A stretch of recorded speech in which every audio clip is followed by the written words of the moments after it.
Hey, what's going on, YouTube fan? Thanks for tuning in. I have a really special unboxing for you guys today for all my SB dunk heads out there. You're really going to love this one. Don't get too excited though. It is a GR. Let's get into it. Alright, so here we have them.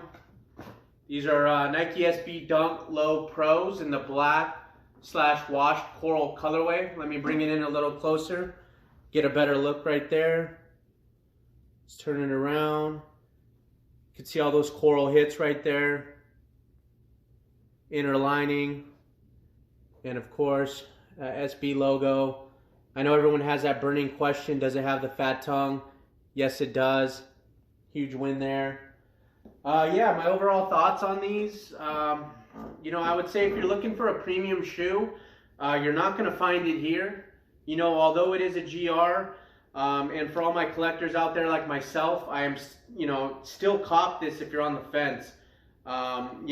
These kind of take me back to that silver box era.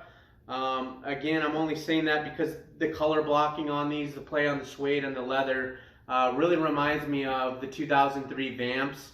But let me know in the comments what you guys think of these. I did lace up the other shoe for you with the coral laces. And let me tell you, these do pop a lot better. I do prefer the coral laces here. Let me guys know what you guys think in the comments between the black and the coral laces. There we have it. I will be following up with another video with these on feet. And yeah, thanks again, fam. Take care.